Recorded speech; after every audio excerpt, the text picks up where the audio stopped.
Yes, I am Steve Clark. It's great to be here. I'll give you a little bit of my history. I started out in the early 80s as Boulder, Colorado's first bicycle program manager, and had the great fortune of seeing a lot of neat things happen in Boulder. And then I worked as a consultant for a while. I worked my most recent position was a manager of the non-motorized transportation pilot program in Minneapolis, and we were actually charged by Congress to see if we could increase bicycling and walking for transportation purposes, and they gave us $25 million to play with, you could say, to make that happen. And it was a great opportunity. I worked for a nonprofit. Focus was Minneapolis, and we were able to do some innovative things in that position. And of course, we had some dollars to play with. And it wasn't limited to just infrastructure. We could also do encouragement, education, and some other program activities. So it was a lot of fun. And I tell you this because, yes, I've been involved with this work for a long, long, long time.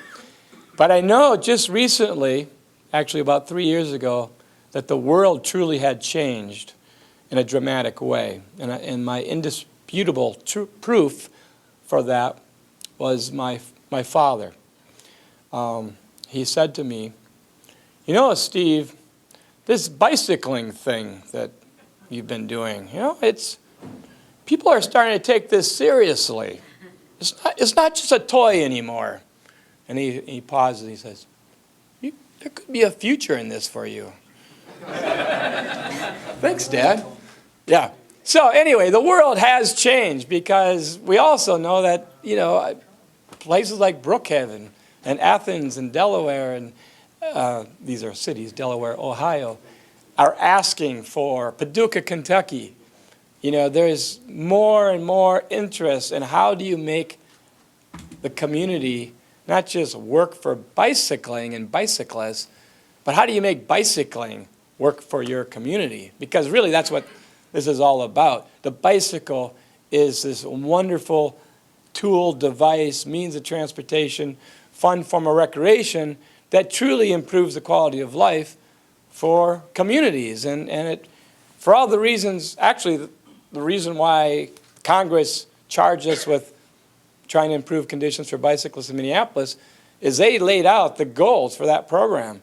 And it was like the first time that anybody ever recognized at that level that bicycling could be a solution to some pretty major problems. And the goals that they wanted us to document that we were trying to achieve or achieving were reduce traffic congestion, which everybody would like to see, right? Improved air quality, reduce energy vulnerability or reduce energy usage, and improve public health.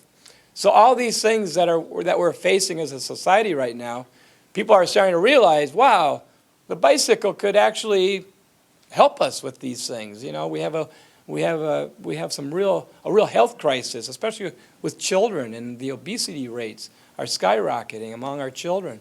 The bicycle, it could do a major thing there. So anyway, that's my long introduction in terms of why I'm excited to be part of this and why I'm glad I was invited here in Brookhaven. We did see a lot of neat things today. You've got great potential. Do I have the mouse here? No, you're still using it. Okay, you're still playing with it. That's good. I can just keep talking. Actually, we don't really need slides. We can have a nice discussion.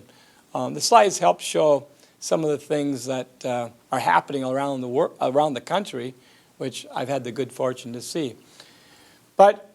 So my job, I work for the League of American Bicyclists. We're the largest bicycling organization in the country, membership-based. If anybody wants to become a member, I have membership brochures.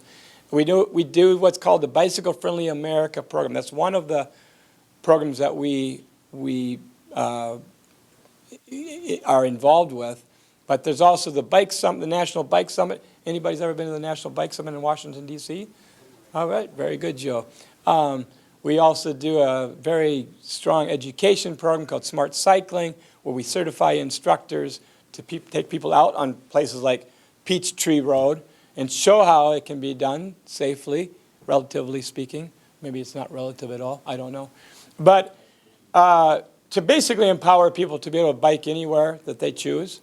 And we also have a legislative program and the National Bike Challenge. Who participated in the National Bike Challenge this year? Joe and a few others, and Jack? All right, very good. So that's a fun event that basically you get to use our software to figure out how many miles you're biking every day or during the week, and it tracks it from April through September, and then you could compete as Brookhaven. The city of Brookhaven could compete against other cities your size. Anyway, hey, we got it. That's great. So, so that's the league, but one of our I guess popular programs is the Bicycle Friendly America program, and we have oh, maybe it's this click. Okay, so right click, right there. Maybe left click. Try left. It's a left click. All right, I'll do it for you. Okay, never mind.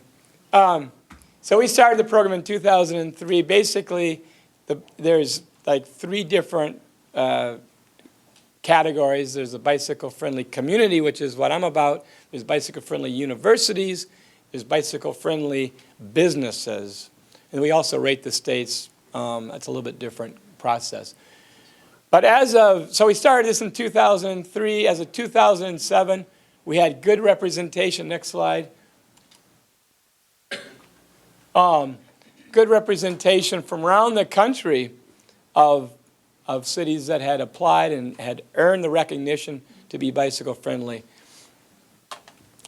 There it is. There's a map. So you can see scattered throughout the country. By 2013, actually this year, 2014. Next slide. So I don't know why this isn't working. Maybe it's. Okay, I just kind of go like that. Yeah. So by 2014, a lot more cities throughout the country. In fact, we now have bicycle-friendly communities in 48 states. The ones that are still working on are Hawaii and North Dakota. And over 700 applications have been submitted. 301 communities are now designated as bicycle friendly. So it means that just because you take a lot of time and put together the application doesn't mean you automatically become designated as bicycle friendly. And we have a short checklist for communities kind of fill out to see if they're ready to even do the application, because you don't really maybe want to spend a lot of time if you're not going to get it. However, every community that applies, and the next application is February, receives a very extensive feedback form, not form, but feedback on how you can become bicycle friendly or get to the next level of bicycle friendliness. So our program, we have typically a city will start at the bronze level, but then there's silver, gold, platinum, and now we actually have a new category, which is diamond. There are 4 communities in the country that are platinum that are aspiring to be the first diamond community in the country. Anyone want to take a guess? Boulder is one of them, yes. Davis. And Davis is another. Davis, California, Boulder, Colorado. Portland, Oregon, Minneapolis is often thought of as one that would be platinum, but it's not. There's a second community in Colorado that just recently became platinum. And they've had this company that makes beer that has actually done a lot to, it's Fort Collins, the New Belgium brewery has, yes, they have created an amazing bike culture to maybe correspond with the beer culture there. So anyway, those are the 4 platinum communities working hard to become diamond. But we do have, next slide, we have, this is a terrible, nobody's going to be able to make sense of this, but this just shows that we have a metrics that we use that helps us determine where community is at, whether you're at bronze, silver, gold, or platinum. And a lot of it does come down to, and we'll talk about the 5 E's, but also the key outcomes. If you look at the top, you know, to become diamond, we're really looking at a city that's going to have at least 20% of the people biking to work. 20% of the workers are going to be biking to work. Davis is close. They're at 19% right now. And then also very low crash rate. So and normally, as you have more and more bicyclists, your crash rate does go down dramatically. Next slide, please. But why? That's the first question, right? Why? Why have me come? Why even think about becoming a bicycle-friendly community? Well, first of all, this is where people want to live. And it does seem to really translate into the whole quality of life that people are embracing and trying to embrace. And when they make the decision where to move to, they're looking at, hey, how bikeable, how walkable is this community? Do I need to have a car for every place I go? So 7 of the 8 cities are BFCs, you know, in terms of the quality of life ranking. And then Forbes, in terms of the healthiest cities, and this is Forbes, 15 of the top are BFCs. But we also now are seeing another metric that is getting mayors really excited about bicycle friendliness, and that's just the economic vitality that bicycling can bring to a city. So a number of places I went to, you can go to the next slide, but a number of the places I went to, they said their #1 retail district is where they did the road diet, and now they have bike lanes, and it just like transformed that area. It's become much more economically vibrant. What do you mean 7 of 8 cities? So in terms of quality of life, basically what they're saying is they look at, they have all these different, you know, measurements for how to determine quality of life for a city. So this is a pretty high ranking. And as a percentage, 7/8 of them they've been designated by the league as being bicycle friendly. So our recognition, now whether or not our recognition helped them have a higher rating in the Mercer standard, I'm not sure. But typically it's because the same things they're looking at, bicycle friendly communities have. It's inherent to a bicycle-friendly community. I mean, they're looking at trails and physical activity and you know, everything from air quality to the you know, unemployment rate, et cetera. So it's all related. It's all connected. Another reason why people are really embracing bicycling now is they're realizing that it actually does reduce healthcare costs. Copenhagen actually did a study, and they found that $357 million a year is saved in that city because of the number of people who bike to work. About 80% of the people are regular bicyclists.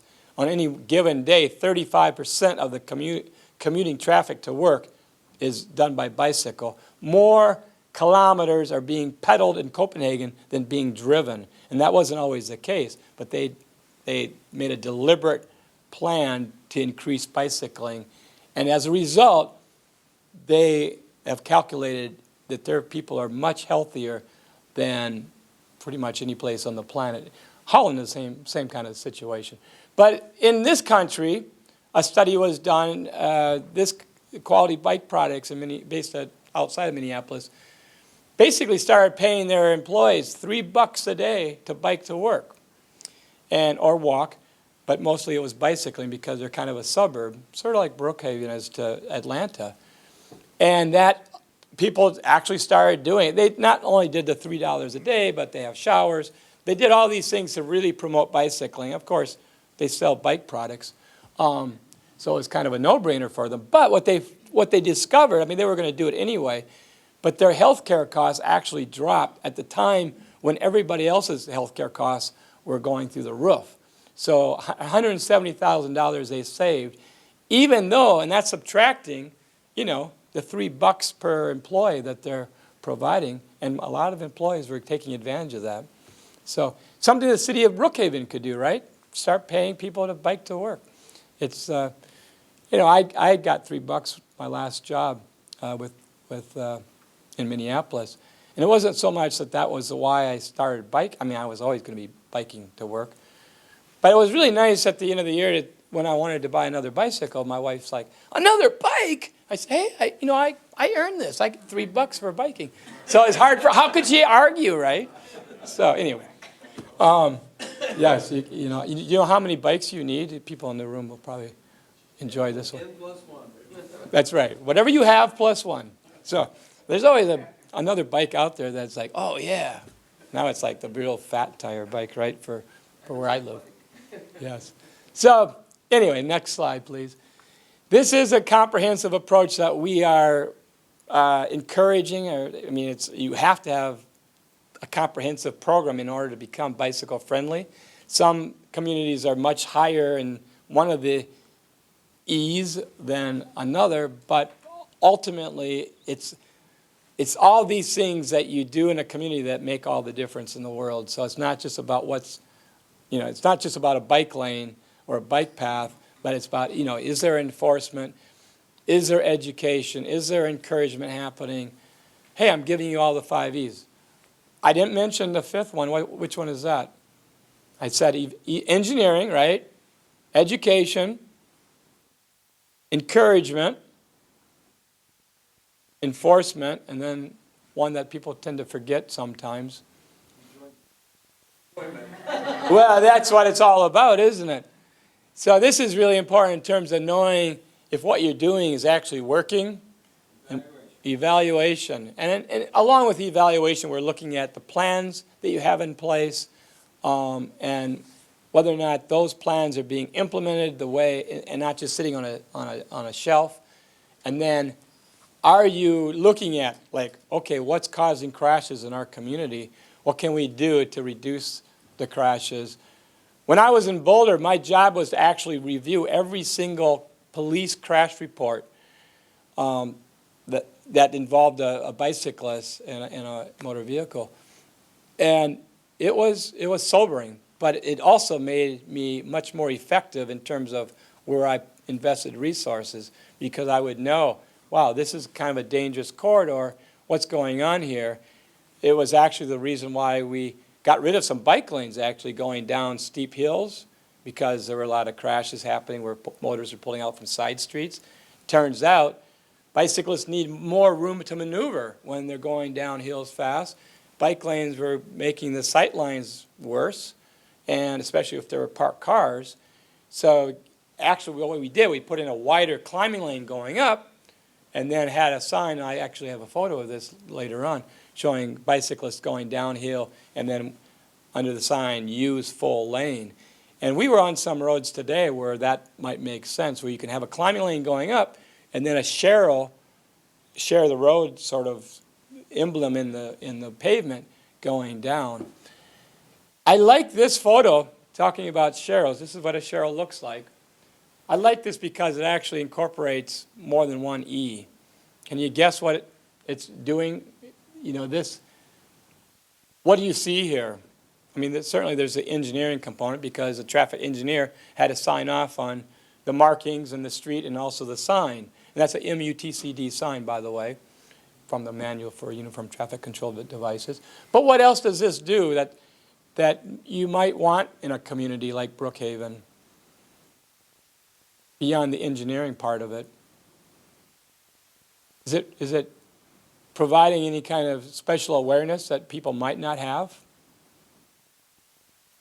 Yeah, so this also educates. I mean, this is an example of how, first of all, let's face it, don't you think there are a lot of people probably in Brookhaven still that think that a bicyclist has to ride as far to the right as possible? If that means being 3 inches from the parked cars, that's where you ought to be, just because, hey, you're supposed to get off the road or get to the side, right? Well, that's not true. The law makes it very clear that you have the right to ride in a way that's safe for you. And so this sign and the Sharrow basically is educating people in terms of proper lane position. We were on a number of streets today where it simply wasn't safe for motorists to pass the bicyclists without changing lanes. It just wasn't enough room. And as a bicyclist, though, it might be a little bit kind of, you have to be pretty assertive to take the lane, but this really helps because it's educating the motorists, it's educating the bicyclists too. It basically is providing some encouragement and support for riding in a way that is the most safe. Anybody disagree? Okay, we'll move on then. Very good. Another thing that we're seeing about the BFC program is that it really is sort of, it provides the DNA of how to become bicycle friendly. We provide feedback, and what we're seeing is, yes, bicycle commuting is increasing throughout the country, but those communities that are bicycle friendly, their increases are more dramatic than the rest of the country. Ignore the 814, sorry about that. That's past due now. You didn't try to submit something, right? No. I think you're not quite there yet, but next year there'll be 2 rounds. One is February 11th, and then there'll be another opportunity in August of 2015. So next slide. So one of the metrics I explained before is to look at, what the American Community Survey shows in terms of the journey to work. And they basically do a sampling of your community to determine how many people are driving to work, walking, taking light rail or the bus, and how many are bicycling or other purposes, how many are staying home to work. Yeah, so this is the top 10 and for all cities. And you're right, Cambridge is the only one that's there. The next slide shows some of the larger cities where they're at. You want to do that one? Oh, no, I guess the next slide, I took that one out because maybe not as relevant. You are still at less than 1% for the journey to work. But, everybody started pretty much at that level. And what we're seeing is places that have a plan and start building the infrastructure, people actually start embracing the bicycle as a viable means of transportation. We're not just about transportation. I mean, we're also looking at the recreational opportunities, not just road biking, but mountain biking. That's all in the application. But it is critical from our viewpoint that people who choose to ride a bike feel like they can get from point A to point B as easily or as direct or as safely as driving a car. It's all about transportation choices.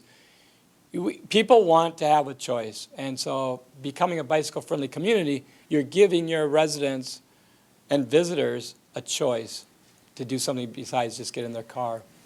So I'm going to show you some examples of cities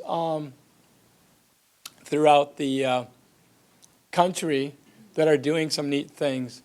Wheat Ridge has just applied to become bicycle friendly. This was a typical 4-lane roadway, not very friendly for bicycling or walking. And notice what they did. They did a road diet, basically a 4-to-3 conversion. And then where once there was some diagonal parking, the business owners actually said, well, let's try something different. Let's put in some bike parking here.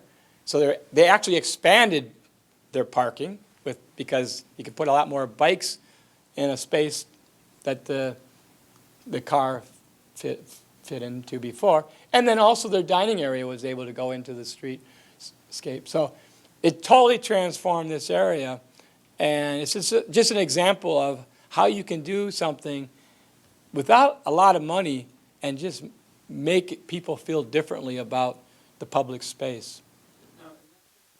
Right. It's actually, so you see where oh, I'm sorry, yes.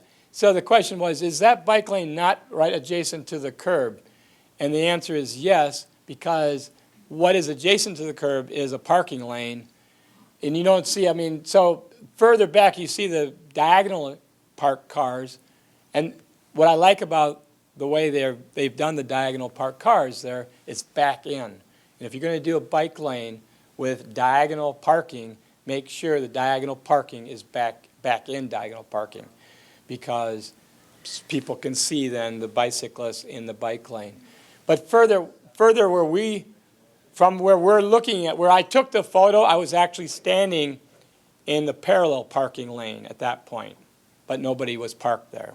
So yeah, the bike lane's against the parking lane. Slide. Here's another example of a road diet. This was done in Oakland, California, one of the pioneers of road diets in 2000, 25,000 cars a day on Lakeshore Drive. A lot of the people, a lot of the engineers there said, oh, that's way too many. We can't take this, we can't take out a lane here. But again, it totally transformed this corridor. It still supports high volumes of motorized traffic, but now it also supports bicyclists, pedestrians, where you don't need the shared center turn lane. You've got a pedestrian refuge island, so that makes it safer. And yeah, it's a great example of how to create a safer environment for everybody. And again, it was transformative. So next slide.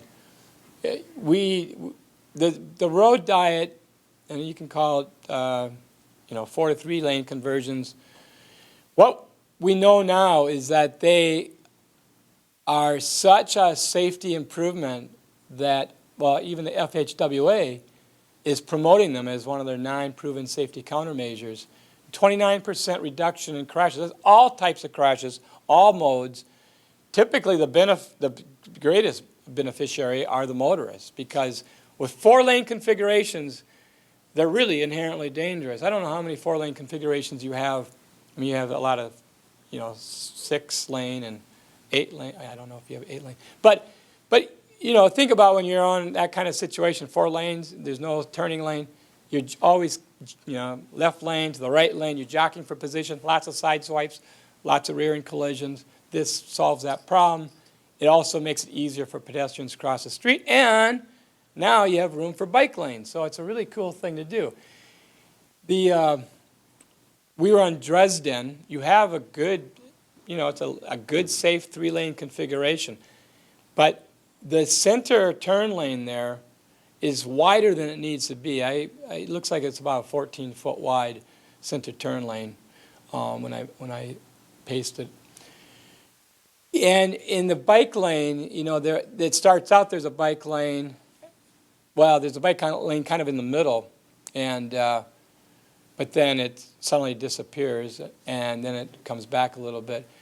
There is space out there, just the pavement that's there, curb to curb, to really make it work, bike lane continuous. And now what is being recommended, really, that the center turn lane can be the narrowest. So some places have gone as narrow as 8 feet for that shared center left turn only lane. Now that might exceed your comfort level, but certainly 10 feet would be the norm, even if you have 11 feet travel lanes. A lot of communities now, their design standard though for basic travel lanes are 10 feet, and they're even narrowing the center turn lanes more than that to allow for bike lanes. So, this is the future. All right. So, yeah, I get to see a lot of neat things. Green has become the big color for bike lane treatments. This is a protected bike lane actually it's buffered here, and then it becomes protected. But this is their most famous street in San Francisco, Market Street. And so one of the things what we're emphasizing is, and they're a gold community, is that you really need to take the streets that people pay attention to, the streets that people know. Peachtree, that's the street that people know, right? That's what they're on. You make the big changes there, because that's how you increase the awareness. And also, that's where people want to be, right? So one of the things in the application you'll see is what % of your arterials, your major corridors, have bike lanes. And if you say 0, or if you even say 5%, that doesn't really cut it, because we know, especially in a place like Brookhaven, where you don't have a grid system, people need to use these major streets. And somehow we've got to make them work for bicyclists. And in a case like Peachtree, yeah, it's pretty scary right now. But those lanes could all be narrowed up to 10 feet, which is what they did on the state highway in Wisconsin. 10-foot lanes to put in a 6-foot bike lane. In some places, actually, the bike lane is 10 feet. They just took out a turning lane and gave it to the bicyclist.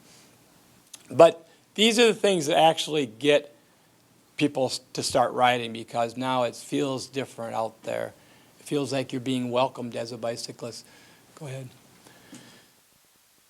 Here's an example of a road diet where, it's like, okay, well, we have all this extra space. Let's just give it all to bicyclists, and it's buffered to the door zone area. Some communities now would have split it, where it's a buffer zone in the door zone and a buffer zone from the moving traffic or the motorized traffic. They just gave it all. But it's still like 6 and 6, I think. I mean, it's plenty of room out there. And now in Copenhagen, I hate to talk about some place way over there that you don't care about. Actually, maybe you do care about. But it was interesting when I was there, the transportation planner said, we view cycling as a social activity. So we've changed our design standards now to 2.5 meters for the minimum width of a bike lane, because we know people want to ride side by side, and there should still be room for a third person to get by.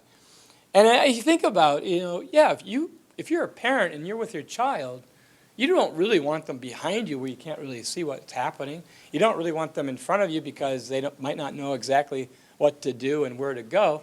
But side by side is where you want them to be. And we rarely in this country make our facilities work for side-by-side riding. And we got to get over this concept that, single file only and be as far to the right as possible, because that's not really bike-friendly. Bicycling, we saw it today. We all wanted to be side-by-side. And actually, we take up less space when we ride more as a group and side-by-side. So it's great. Go ahead to the next one. You'll see all kinds of examples. Well, I guess I got rid of some of the other examples. But lots and lots of cities are going now to just very wide bike lanes or buffered bike lanes. But what if you don't have the space for a bike lane and also keep 10-foot travel lanes? In Minneapolis, we had lots of situations where there's just, the engineer would say, hey, sorry, love to help you out here, but parking's a premium. We're not going to get rid of that. And there's just no room for bike lanes. But we'd say, well, this is a key corridor. Well, sorry, I can't help you. There's a lot of cars on this street. We got to do what we got to do. So we stole this concept from the Netherlands, actually. We were the first city to do this in the country. Advisory bike lanes. Get rid of the center stripe. This is called designing from the outside in. You get rid of the center stripe and you dash the bike lane. You haven't really changed the width of the travel lane, because it's dashed and not solid, motorists can still use that space when there's not a bicyclist there. You don't have the right to actually run over a bicyclist. All this does is reinforces the existing traffic code, but it does it with paint in a way that makes the bicyclist feel welcomed, and the motorist like, oh, okay, I better watch out for bicyclists here. This, again, was a transformative treatment. Again, imagine before just, actually a double yellow line, which we often do in cities, so people can't pass, and no space for bicycling. People rode mostly on the sidewalk. We did this. Here's what we found out. The bicyclists gave themselves more room from the parked cars, which is good. The motorists gave bicyclists more room when passing the bicyclists, which is very good. Cyclists went from 40% sidewalk riding to 2%, which was excellent. And then the thing that surprised us the most was that typically this street, this is like a 7-block stretch on the edge of downtown, would see about 8 to 10 crashes per year, mostly car crashes. We did this, crashes went to 0. So this was done like 2011, and it's like they disappeared. And nobody can really explain why, except maybe, hey, people are driving better, and there's more bicyclists out there, and when bicyclists are on your streets, people are more cautious. Okay, so good questions. That question was, what happened to the traffic counts on this street, and is this an area with a street grid? And the first question is, so the MUTCD, the Manual for Uniform Traffic Control Devices, talks about when they recommend striping a center line. And they basically say, yeah, 6,000 cars or more, you should have a center stripe. I should say, though, in places in England now, they're doing this up to 15,000 cars a day because they find it is improving safety. So this was 4,700, and there's still about 4,700. I mean, traffic counts really haven't changed much. Actually, you could say the counts have gone way up because now what we found, that I forgot to tell you, bicycling here doubled. So now you actually are creating space that's working more efficiently. You're accommodating more people. It is part of a grid system, except that the grid is broken because of this private college here, and there's a park. So this was kind of like one of those corridors where it was a key connector for bicyclists, and they really didn't have much of a, they couldn't just go the other block, and motorists can't really go another block. So again, it's kind of like, it's not like the most popular place downtown, but it's certainly a place that people want to be. So it was a good candidate for this kind of treatment. I wouldn't do it. I mean, again, I think it'd be difficult to do it when you have more than 6,000 cars a day on a street. But we were on some streets today where you have that double yellow. Help me out here. There were a number of them that just seemed like, wow, get rid of the center line here. I'm pretty sure there were places where it was under 6,000 cars because we weren't passed by that many people, and yet we didn't really feel welcomed. This is way more effective than Cheryl's, by the way, in terms of encouraging more bicyclists out there and also encouraging proper lane position. Cheryl's don't really work. I mean, it works for when you have them reinforced with signs, and it works for experienced cyclists, but other people, they don't really know what it means. This is more clear. All right, next slide. This is, again, we stole it from the Netherlands initially, stole it. Yes, we decided to emulate them. And that's two-way for cars too. You don't see the cars though, but that's a two-way facility. So next slide shows another treatment that some cities are trying, and it's a way to really reinforce, hey, you have the right to take the lane, right? It doesn't mean bicyclists are going to do it. So you see that cyclist is riding to the right side of the green Cheryl's. FHWA is not so sure about this anymore. Salt Lake City was the first to do this, and then Long Beach. This is Oakland. Because they say, well, motorists are kind of confused if they should be in that lane at all. I'm thinking, hey, is that such a bad thing? Give me the whole lane, But anyway, it's another tool in the toolbox. Yeah. So the question is, motorists that aren't really accustomed to bicyclists anyway would kind of freak out to see a treatment like this, and maybe you want to be more incremental in how you approach your bikeway design in your community. It's a great question, and I don't know if there's a right answer to that one, because definitely when you do something dramatic, people talk about it, whether they hate it or not. I mean, it's sometimes having even backlash can be a good thing because it gets people talking, and dialogue is important, and that's how change happens. And sometimes it's one step forward and 2 steps backwards, but then maybe 4 steps forward after that. But Typically, yes, it's done in an incremental way. I mean, these places that are doing some of these major treatments, it wasn't like, oh, let's do something dramatic. Although that has happened. Like, you get a mayor somewhere who just totally believes in bicycling because they've seen the studies, they know this is how to attract the people they want to attract and grow their community.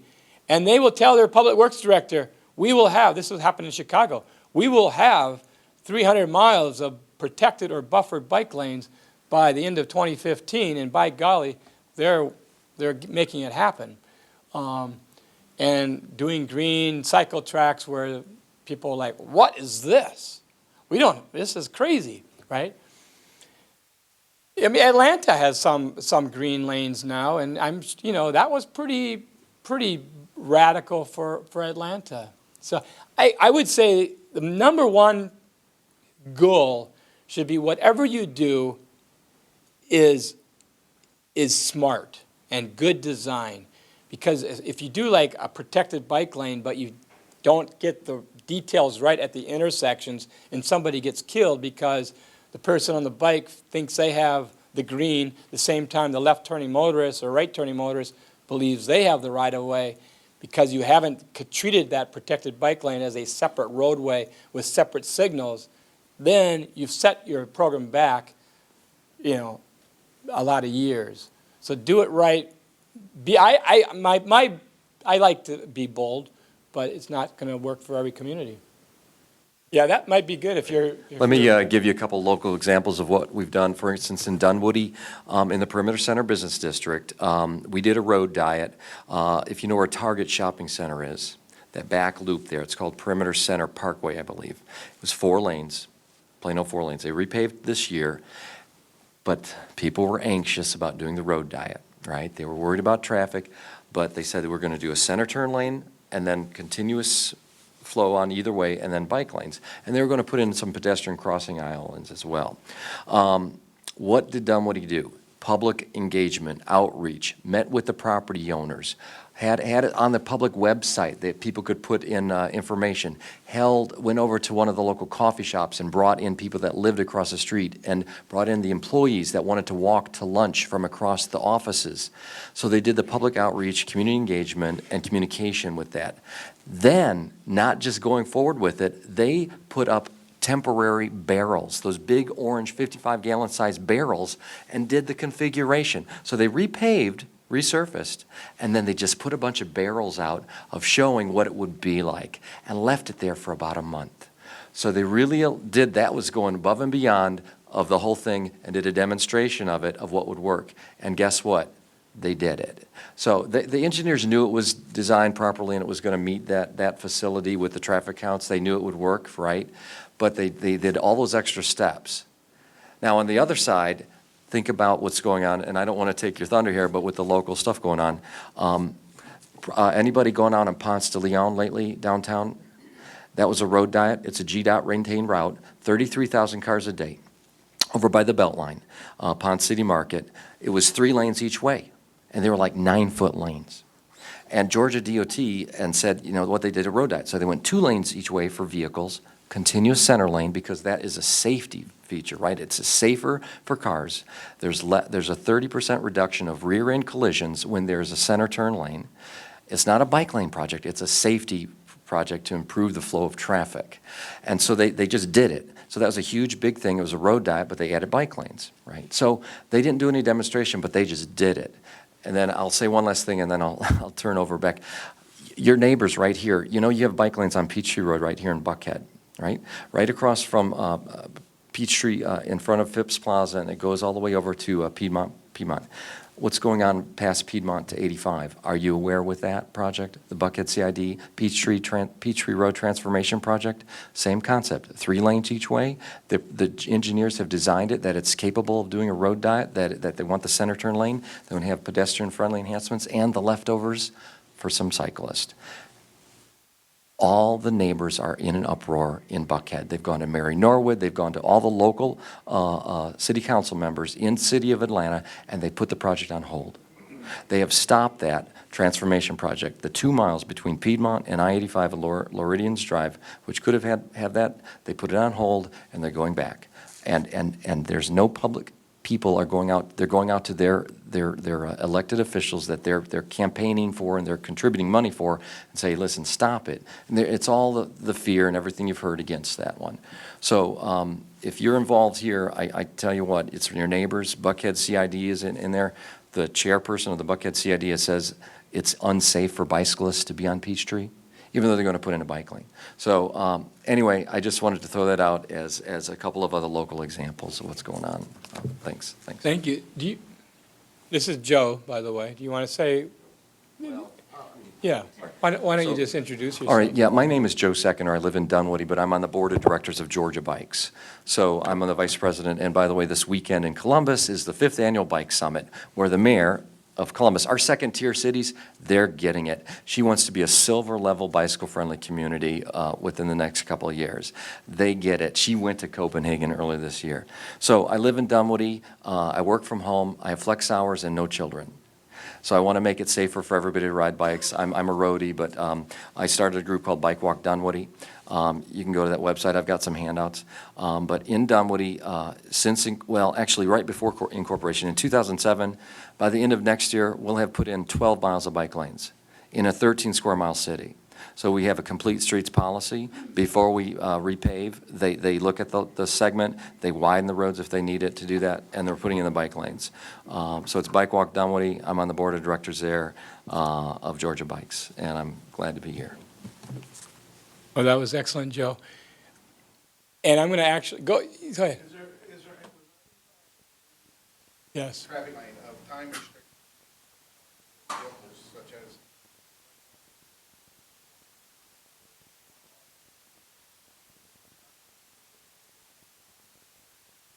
So vehicles are permitted here all the time. Okay, but you could actually restrict it to just bicyclists on off-peak. I don't know if that's ever been done because, I mean, you could do it, I guess, with signage. But this is supposed to simply reinforce the shared road marking. And nobody that I know of has tried to actually say, during this time, you know, motorists stay out of this altogether. I mean, I really think when bicyclists are in that space, motorists they all have to use the left lane because you can't run over the person in front of you. So, but I want to actually take a step backwards now and talk about what are the bones of a bicycle-friendly community. And Joe reminded me that we have the key ingredients right in this room, because it comes down way more than what's out there on the road. It's the people in this room that decide how to use this public space. And what we know through our work is that those communities that are making things happen, where it's accessible to everybody, they have three main ingredients. They have dedicated staff that have, you know, they looked at the AASHTO guides and NACTO, and they go to conferences, they get it, they're dedicated, they're going to do their job, they're public servants. That's one leg of the stool, right? You've got elected officials, like the folks that were on the ride today. Thank you for being on that ride, willing to actually, again, voice the vision and talk about how it reflects community values and how this is the future of Brookhaven. So that's the other leg. And then you have people like Joe and Christian and most of the others in this room that are simply advocates or proponents of bicycling because you know that it's the right thing. And you need, you know, you all work together, right? And there's going to be some tension. You're going to sometimes butt heads. But that's what makes for truly a bike-friendly community. And this is all about collaboration. So it's unfortunate that I'm up here talking with slides, really, because it'd be probably much more effective to be at a round table and just sharing ideas. But hey, I'm your guest. I do have a lot of neat slides from other cities, so I'll continue. So next slide. So yes, the comprehensive approach is not all about infrastructure. Tucson wanted to really improve safety, and they had done about as much as they could do with infrastructure. So they really started an ambitious program on safety instruction. But what they found out is people don't actually come to a Bike Safety 101 class when you advertise it. So they just went to where the people are, farmers markets, community events, on campus, set up their tent, have tools, bike shops could be involved. People could just come by, talk about, how fun bicycling is, where the best places to ride are. They would hand out maps and safety information. I mean, this is a thing. This is an easy way to do education, and it's fun. So meeting people face to face. Another example of education, next slide, is in Palo Alto. We talked a little bit earlier about safe routes to school and how hard it is today to get kids biking, mostly because parents are afraid for their kids to bike or walk to school. So most kids are being dropped off. And it's a shame because it's not helping their health, it's not helping their academic performance, and it's not going to make them into better citizens if they don't bike and walk to school. Palo Alto, 50% of the kids, K through 12, are bicycling to work. At some schools, it's 70%. If I had not been there, I would not have believed those figures. I have never seen so much bike parking at a school in my life. I mean, just a fenced-in area, actually a number of fenced-in areas, bikes, and the kids just streaming into school on their bikes. And they're not, I mean, you can tell, they're on some pretty standard roads. Here they have a traffic guard or crossing guard to help them cross. But it's amazing. So every third grader gets on bike instruction. And the parents get involved. They have bicycle trains, they call them, where a parent will volunteer to lead 4 or 5 at the beginning of the year, and then, or maybe it's 2 parents with 10 kids. But by the time, I was there in April, the kids are on their own, and they're so proud and happy and competent. I mean, they're signaling their turns. It was truly I never smiled so much in my life to see that. So it can happen. I mean, Palo Alto, yes. Stanford University, all that stuff. It's not Brookhaven. But, it's the same DNA, right? I mean, and there are kids there that don't have bikes, and the bike center, local bike center will provide a bike. Those kinds of things are still happening there too. So it can work. But you got to get parents involved. You got to get teachers involved. You got to start with maybe a school principal who's into this and make a pilot program and go from there. So somebody was talking about doing some of that work at their local school. Was that you, Jack, or was that somebody else? I forget. All right. Maybe so many visits after 72. Maybe it wasn't even this city. All right, next slide. There you are. I knew there was another council member here. Yes. So quickly, some strategies that will make you move forward and help you become designated as bicycle friendly. One, you just have to create that space. And having dedicated space makes a big difference. Sharrows, like you were saying, you could do a Sharrow down one of those lanes on Peachtree. I don't think that's going to really get a lot of newbies to get on a bicycle and try that. It might help some of us feel safer. But it's not really, I mean, having dedicated space makes all the difference in the world. I'd say Peachtree, it's kind of hard because the longitudinal joints in that road are where the lanes are right now. But those lanes could be narrowed up. You could actually have some, 5-foot bike lanes. But better would be actually taking out a lane in both directions and making it work. I don't know how many cars are out there, but what I like to emphasize is that these are never truly engineering decisions. These are political decisions. The traffic engineer, is there to solve a problem. And if you tell the traffic engineer the problem is we want to, get more cars through here as quickly as possible, they'll solve that problem. They'll figure out a way to get more cars through an area. But if the policymaker says, we want this street to be able to safely allow people to walk and bike, that's a whole different engineering problem that the traffic engineer can also solve. But what we do too often in our communities is the politician or the policymaker turns to the traffic engineer and say, can we do this? And the traffic engineer, no, it will decrease capacity, LOS will go down, et cetera, et cetera. But it's not the engineer to decide a policy decision. The question is, what is it that we want done? If what we want done is actually make a road safer for walking and bicycling, then we live. There are going to be trade-offs. The engineer can talk about the trade-offs, but it's not the engineer's job to decide policy. In so many places that you go to, the engineer is deciding policy and not listening to the policymakers who might want to say, well, we need to make this work. And it's amazing, again, the places where there was resistance and then they tried something pretty bold and it was transformative. And even the people who were most opposed to those things now are like, wow, this is great. And sometimes businesses don't realize the benefits when you go like a road diet.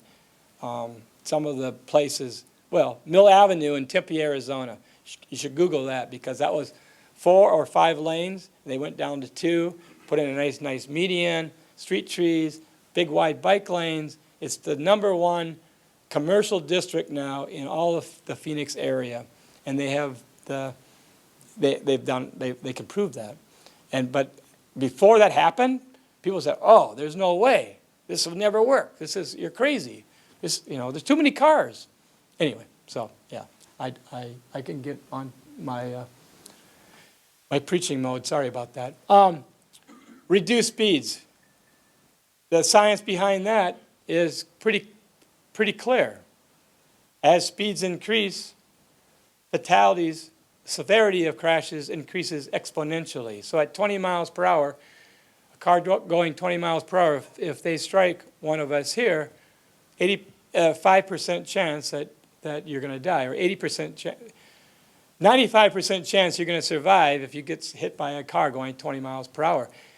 Increase that speed to 40, and now you have an 85% chance that you're going to die. So even like the difference between 30 and 35 is the difference between the likelihood that you'll survive versus the likelihood that you'll die. So it's important to do whatever we can to reduce speeds, and sometimes just getting more bicyclists out there. So the Germans have done these things called bike streets, and they want these streets to really be at the bicycle speed. So their top speed they allow is 30 kilometers per hour, about 18 miles per hour. And that's a great speed, really. It works for bicyclists, it works for motorists in these residential areas. All right. Oh, no, I'm sorry, I'm not done with my list. Bike parking, how much bike parking do you have for when you want to go someplace? Costco, can you go to Costco and have some bike parking? 0. So that's one of the questions. How much bike parking do you have? And again, it's Right here, there's no bike rack. no. Okay, so you can start right here at City Hall. Yes, because I already put the order in. wonderful. When people see bike parking, especially when they see like with that Wheat Ridge example, right? It's in the street. It reminds them, oh yeah, bicycling. It's a viable means of transportation. And when you're a bicyclist and there isn't any bike parking, it's pretty frustrating. And one of the barriers to bicycling is lack of the facilities at the end of the trip. So that's huge. And get the intersections right. Again, a lot of the intersections are being designed to basically encourage throughput. Keep the cars moving through here quickly, and it makes some sense, right? Because you don't like idled cars just spewing out gases. But what we've done, sometimes it's self-defeating because we start making our intersections wider and wider and wide curve radii for the right turns, et cetera. And now for someone to cross the street, I mean, it might be 80 feet across or more. And that walk signal has to be so long to accommodate the long crosswalks. You've actually introduced more delays for everybody because of, I mean, in the act of trying to accommodate more cars, it's self-defeating. So some of the best intersections are very tight and lots of cars can move through them, but they work also more like four-way stop signs instead of these long cycle lengths where the major street has, gets the green forever and you're waiting and you're waiting and you're waiting. That is not conducive to promoting walking or bicycling. And what happens, people get impatient. Oftentimes as a bicyclist, you think, wow, the light's not working for me. I've waited already a minute. And then you take some bad risks because you get impatient. And sometimes the lights don't trip for bicyclists. So get the intersections right for pedestrians and bicyclists. If you can't trip a light, make sure you figure out a way to do that. And then, of course, the education and empowerment piece of it. Programs, events, schools, get as many people involved as possible. Make it fun, and that's really good. So the next slide shows 5 more. Bike sharing, I don't know if you're ready for that yet, but that is a game changer. Again, it's one of these things that attracts attention in a community. 24/7 advertisement for bicycling.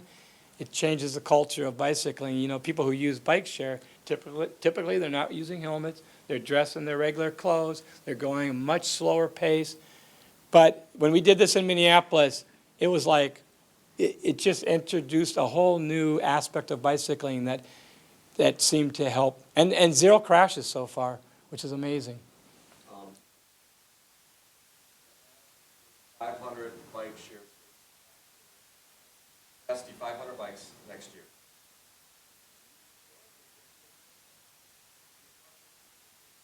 It would be nice. I mean, yes. So the key, what Joe said is that Atlantis is getting 500 bikes, or bikes. Probably, I don't know,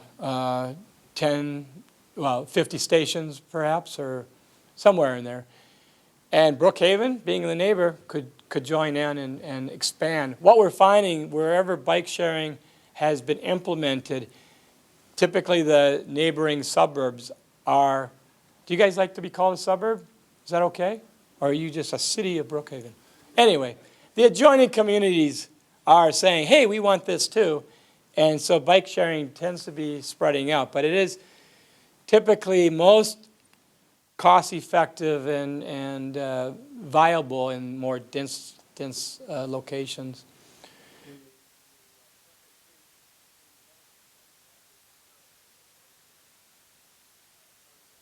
as Ah, part of taking on space. Discussions have begun.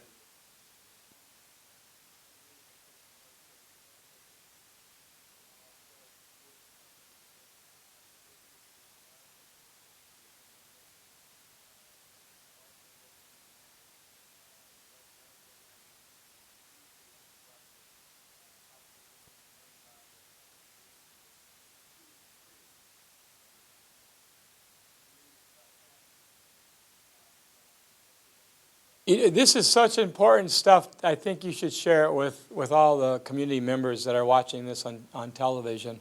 Can you stand up here, please? I mean, don't you think this is really important to hear? Yes.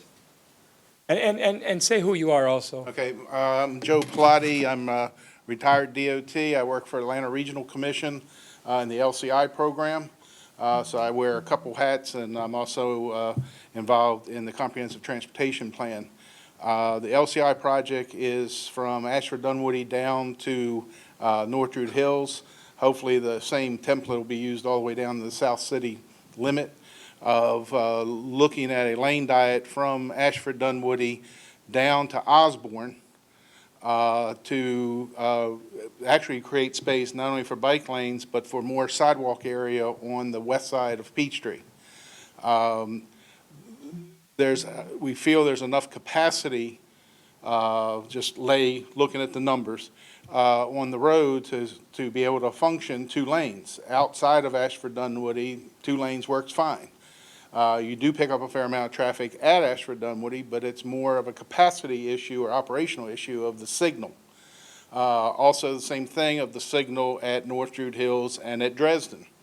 Possibly the need for double left turn lane southbound, including raised medians along Peachtree in that stretch to keep people from making turns and making the flow more laminar, more uniform, providing a buffer for the people that just can't seem to get to the crosswalks to cross Peachtree in that area that's not lit, that is very unsafe at night. You can't see them dragging their kids across the street.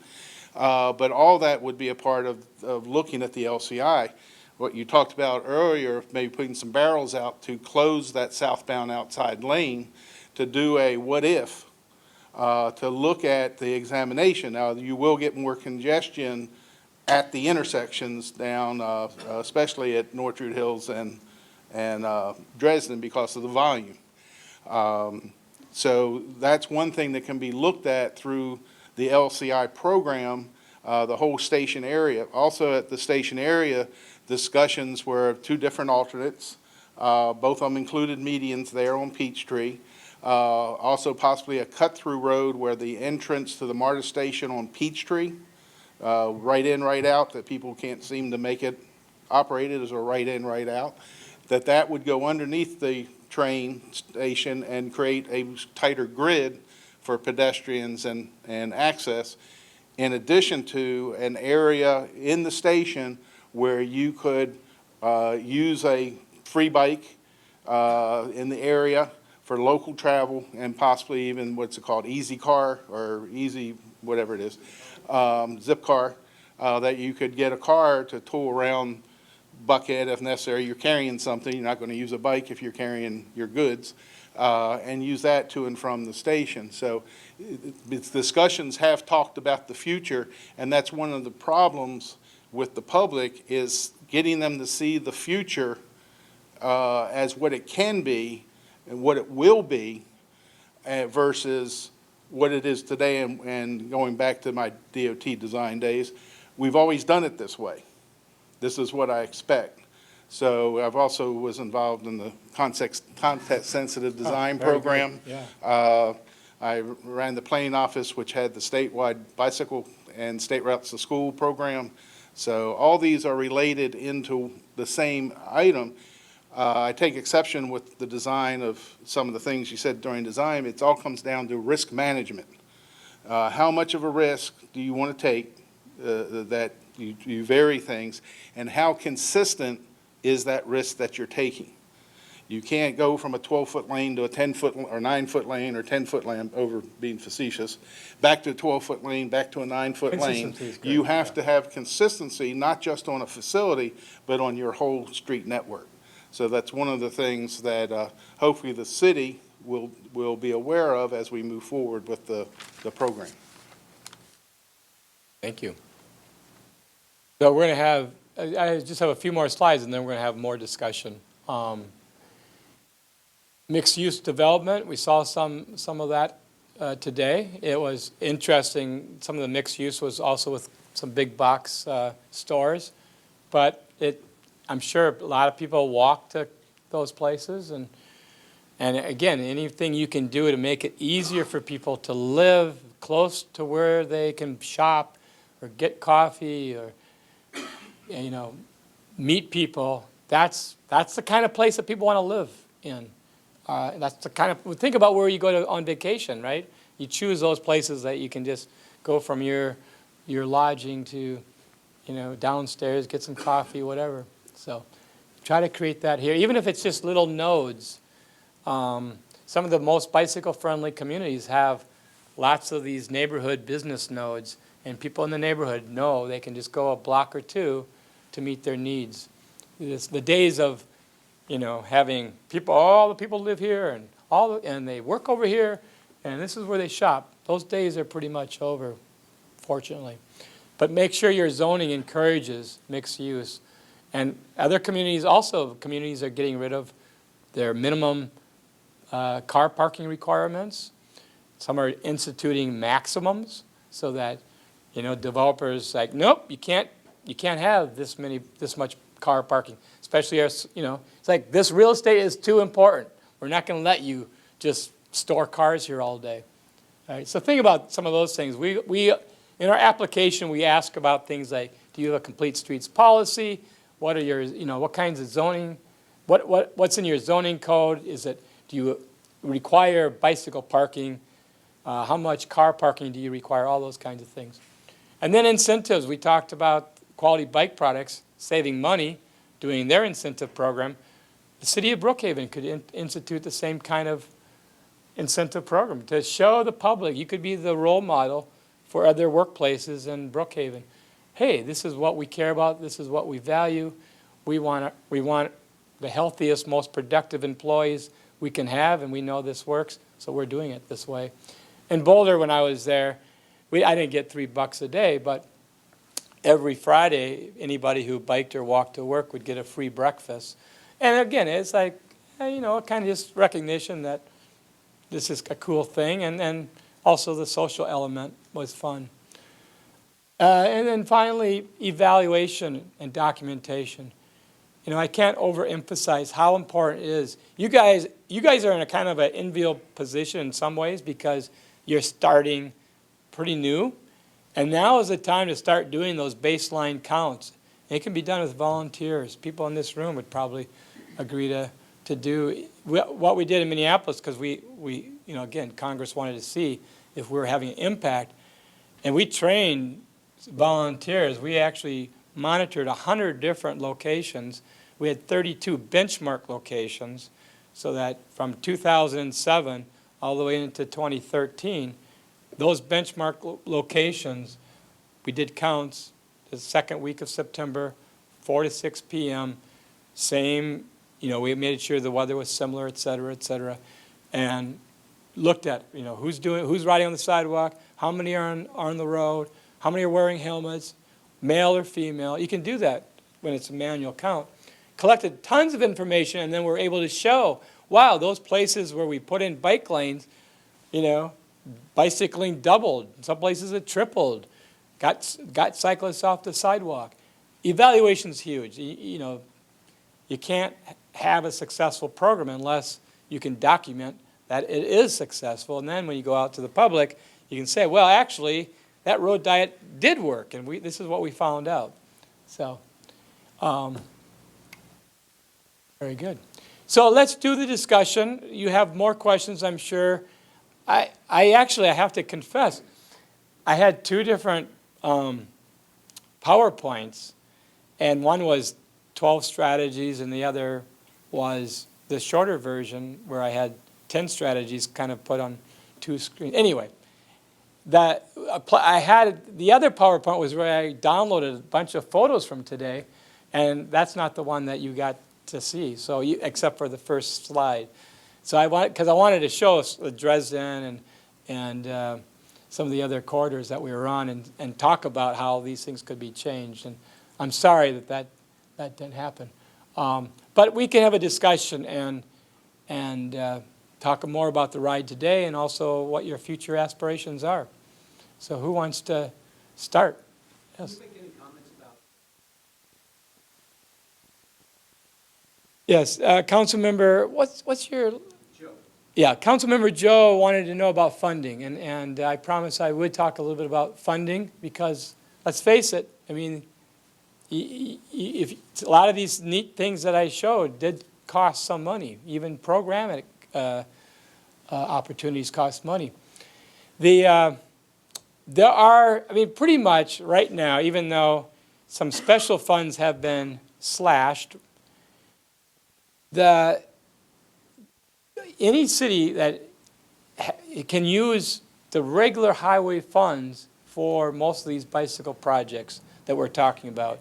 And oftentimes, when you're doing resurfacing anyway, putting in stripes a little bit differently, the markings differently, doesn't add any money, doesn't add a lot of cost to the project. It's a really low-cost way to get a lot done. I was in Lexington, Kentucky, and they've added about 40 miles of bike lanes almost entirely through their, what they call their preservation program. Just, you know, a road needed to be resurfaced. That's when they did the road diet. That's when they did narrower lanes to allow for bike lanes.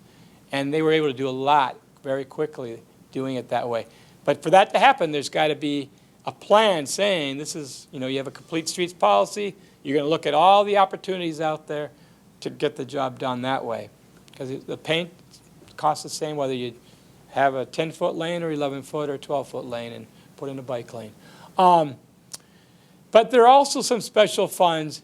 In Detroit, there's a Greenway nonprofit that brought in over $5 million into Detroit through private foundations, doing especially off-street type things, like, you know, the Peachtree North Fork Creek. Is it a river? Creek. It's a beautiful, I mean, talk about potential.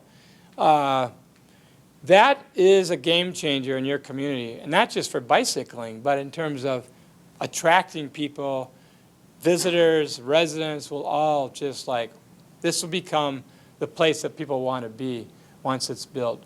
And wherever you find the money to do that, it will be worth it, even if you have to have a separate bond to make it happen.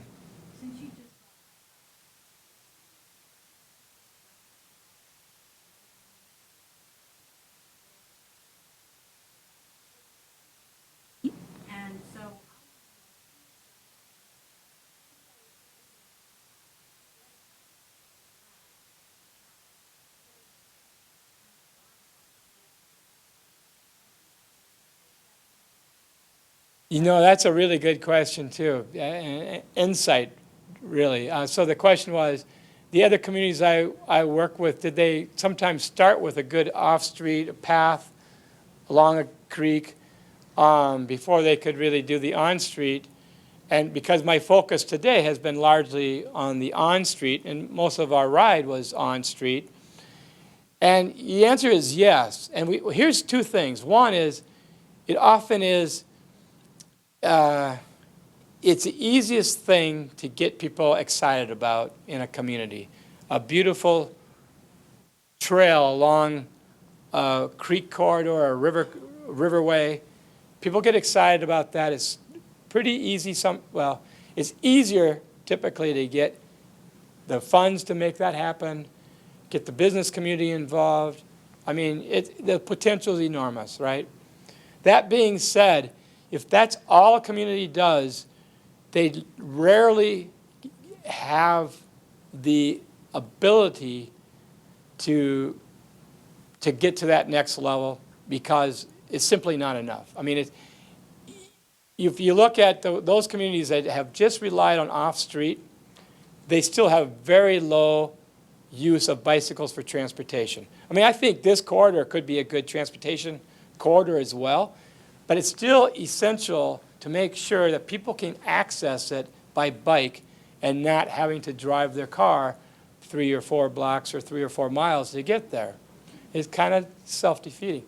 So the communities that are most successful, Minneapolis is a good example, wonderful off-street trail system along the river, around the lakes. We've had that since the 60s. It was only recently, partly because of the program that I manage, that they had some money to actually do on-street. Once that on-street component got built, numbers just started skyrocketing in terms of, now you see bicyclists everywhere.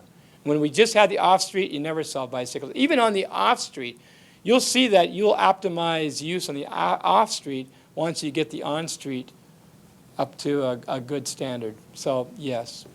It's important, but it's not the only thing you can do. It's a good place to start. Well, I won't say it's a place to start either, because that project there is going to take, 5 to 10 years to really, but it's a wonderful aspiration to have.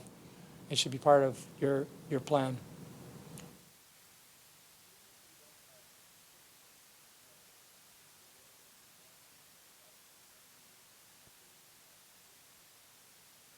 So the question is, even without really anything in place, I'll say anything, should you go ahead and do the application? I would say you should not do it until you have a few other things in place. And here are some key things.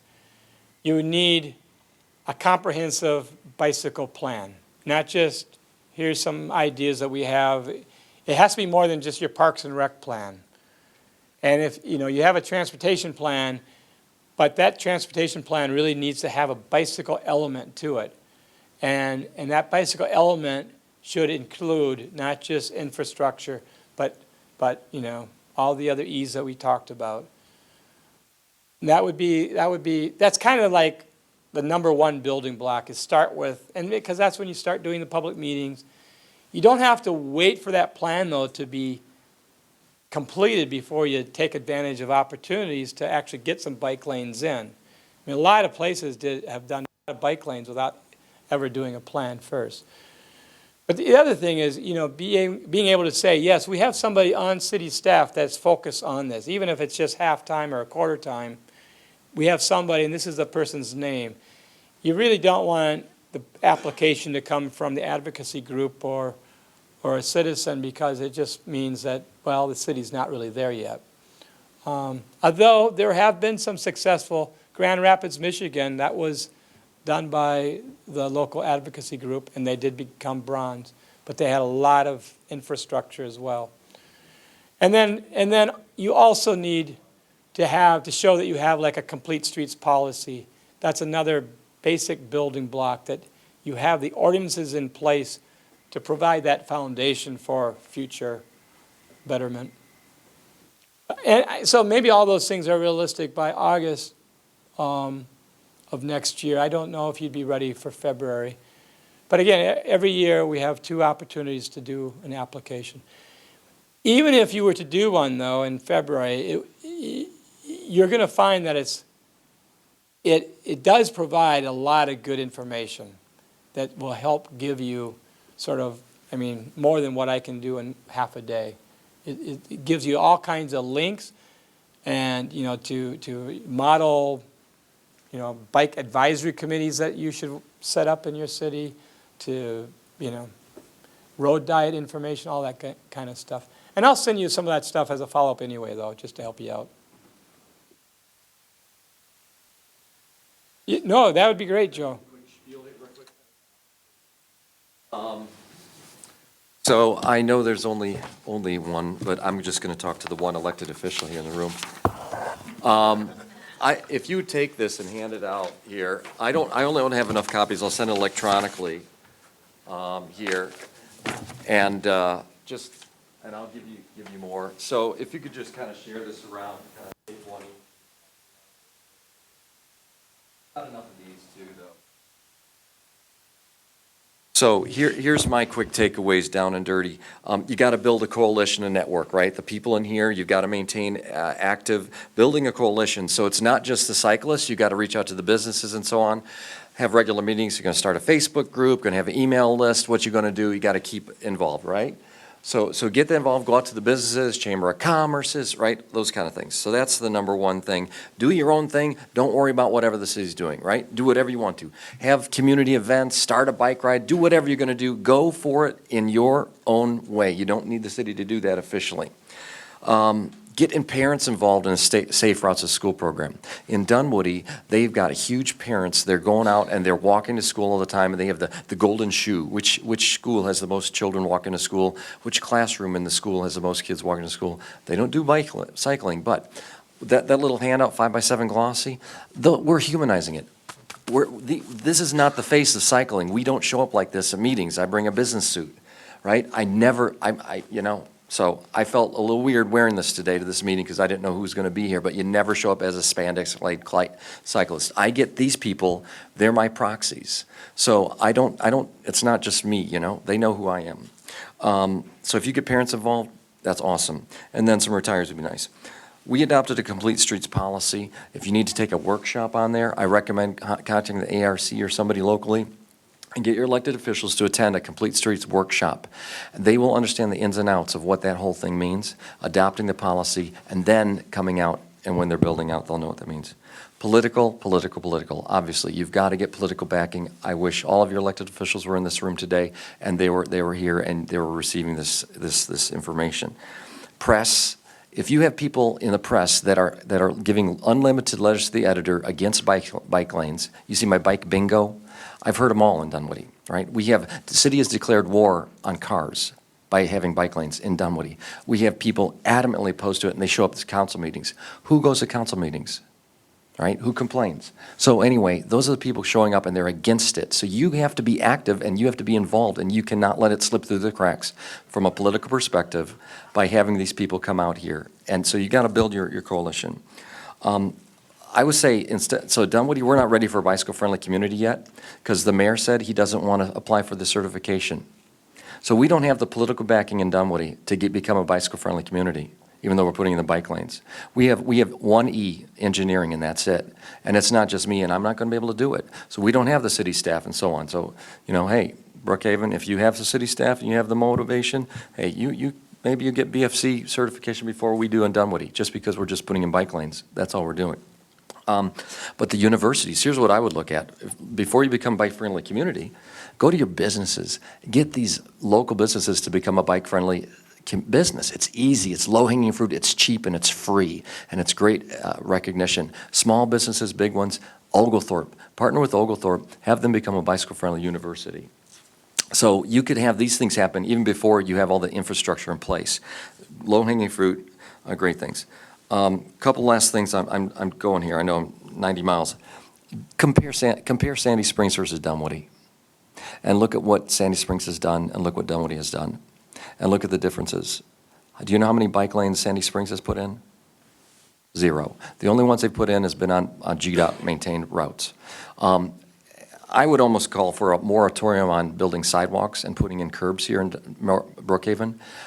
You add it, wherever you're adding a sidewalk with curb is a potential boxing in for putting in a bike lane, right? We are shifting over when we put in curb and gutter, we're putting that over here. So there's new curbs and gutter coming in every day here in Brookhaven with new sidewalks.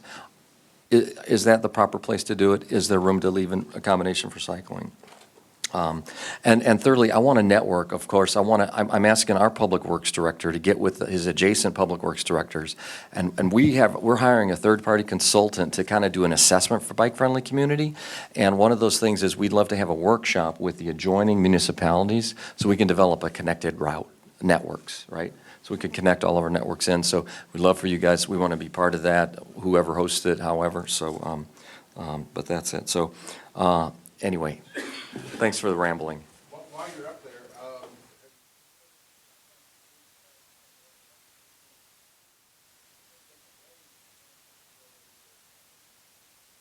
All right. Well, the question was like Georgia Tech coming in doing comprehensive plans. So, I mean, again, I'm just a citizen. I'm not a. But yeah, sure. expertise, Right. knowledge put on things Okay. that might Well, I can. with your future plans. Yeah. Your consultant. Right. Okay. I'll take that. Right. Sure. So I get to go to Atlanta now and do the same thing down there. But maybe Councilmember. How about if we end with everybody coming up and getting around? Thank you, Steve, for everything. Oh, thank you.